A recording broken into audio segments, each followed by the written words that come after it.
ভোররাতের নিস্তব্ধতা ভেঙে যখন বৈরুত কিংবা গাজার আকাশ আগুনের গোলায় উজ্জ্বল হয়ে ওঠে, তখন সেটি কেবল একটি সামরিক অভিযান থাকে না, বরং তা হয়ে দাঁড়ায় এক শতাব্দীর পুরনো মানচিত্রের আকার নেশা। পর্দার আড়ালে তখন চলে এক ভয়ঙ্কর দাবার চাল। একদিকে ইসরায়েলি প্রধানমন্ত্রী বেনিয়ামিন নেতানিয়াহুর রাজনৈতিক অস্তিত্ব রক্ষার লড়াই, অন্যদিকে মধ্যপ্রাচ্যের বুক চিরে এক বিশাল সাম্রাজ্য বা গ্রেটার ইসরায়েল গড়ার স্বপ্ন। এই স্বপ্ন আর বাস্তবতার মাঝখানে এখন একমাত্র অভেদ্য প্রাচীর হয়ে দাঁড়িয়েছে ইরান। হোয়াইট হাউসের ওভাল অফিসে যখন ডোনাল্ড ট্রাম্প ইরানকে সময়সীমা বেঁধে দেন, তখন অতলা ভিন্তিকের ওপর থেকে ফোন আসে নেতানিয়াহুর। সুরটা ছিল স্পষ্ট, কোনোভাবেই যেন তেহরানের সঙ্গে সন্ধি না হয়। বিশ্লেষকদের মতে লেবানন বা গাজার যুদ্ধ কেবল স্থানীয় কোনো সংঘাত নয়, এটি বৃহত্তর এক নীল নকশার অংশ। নেতানিয়াহু জানেন, যুদ্ধ থামলে তার রাজনৈতিক ক্যারিয়ারে ইতি পড়বে, আর যুদ্ধ চললে হয়তো বাস্তবায়িত হবে সেই প্রাচীন জায়নবাদী মানচিত্র, যা নীলনদ থেকে ফোরাত পর্যন্ত বিস্তৃত। এই গ্রেটার ইসরায়েল প্রকল্প কেবল ধর্মীয় আবেগ নয়, এটি আধুনিক ভূ রাজনৈতিক একটি আগ্রাসী বিস্তার। ১৯৬৭ সালের পর থেকে ফিলিস্তিনের ভিটেমাটি থেকে উচ্ছেদ করা কিংবা গোলান মালভূমি দখল করা সবই ছিল এই মহাপ্রকল্পের প্রাথমিক ধাপ। এখন তাদের নজর সিরিয়ার রাজধানী দামেস্ক থেকে শুরু করে জর্ডান নদীর উর্বর তটরেখা পর্যন্ত। ইসরায়েলের নীতি নির্ধারকরা বিশ্বাস করেন, মধ্যপ্রাচ্যে তাদের একচ্ছত্র সামরিক আধিপত্য প্রতিষ্ঠা করতে গেলে চারপাশের রাষ্ট্রগুলোকে দুর্বল করে দেয়া নিজেদের সীমানা বাড়াতেই হবে। কিন্তু এই অগ্রযাত্রার পথে সবচেয়ে বড় কাঁটা হয়ে বিঁধে আছে ইরান। ইসরায়েল গত কয়েক দশকে তার অনেক শত্রুকে কবজা করতে পারলেও ইরান এখনও এক রহস্যময় আর অটল শক্তি। ওয়াশিংটনকে পরিচিত করে ইরানকে সরাসরি যুদ্ধে টেনে আনার সর্বাত্মক চেষ্টা চালিয়েছে তেল আবিব, কিন্তু তেহরানের ক্ষেপণাস্ত্রের গর্জন আর ড্রোন প্রযুক্তির সামনে ইসরায়েলের লৌহবর্ম যেন বারবার কেঁপে উঠেছে।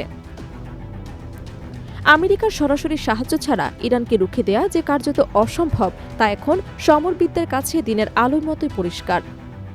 ইসরায়েল কেবল মধ্যপ্রাচ্যে সীমাবদ্ধ থাকতে চায় না, তাদের উচ্চাকাঙ্ক্ষা এখন লোহিত সাগর পেরিয়ে আফ্রিকার সোমালিয়া পর্যন্ত বিস্তৃত।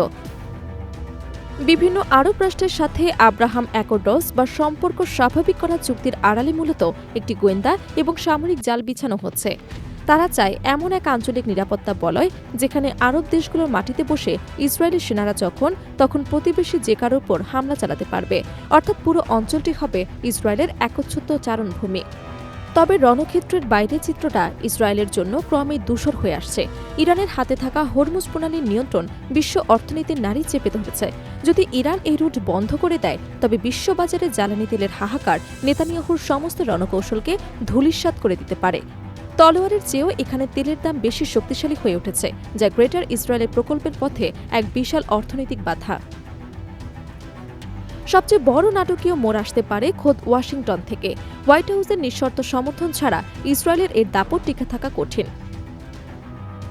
কিন্তু খোদ আমেরিকার জনমত এখন ইসরায়েলের এই আগ্রাসনের বিরুদ্ধে কথা বলতে শুরু করেছে। বিশেষ করে তরুণ প্রজন্ম আর মানবাধিকার কর্মীদের ওপর চাপ ওয়াশিংটনকে বাধ্য করতে পারে তাদের পুরো অবস্থান থেকে সরে আসতে। যদি হোয়াইট হাউসে ইসরায়েল বিরোধীদের পাল্লা ভারী হয়, তবে নেতানিয়াহুর সাম্রাজ্যবাদী স্বপ্ন তাসের ঘরের মতো ভেঙে পড়বে। ইতিহাস সাক্ষী, কোনো আধিপত্যবাদী চিরকাল টিকে থাকে না। গাজার ধ্বংসস্তূপ আর লেবাননের হাহাকারের ওপর দাঁড়িয়ে যে মানচিত্র আঁকার চেষ্টা চলছে, তা হয়তো নিজেই পতনের কারণ হয়ে দাঁড়াবে। ইরানকে রুখতে গিয়ে ইসরায়েল কি নিজেই এক অন্তহীন গহ্বরে তলিয়ে যাচ্ছে?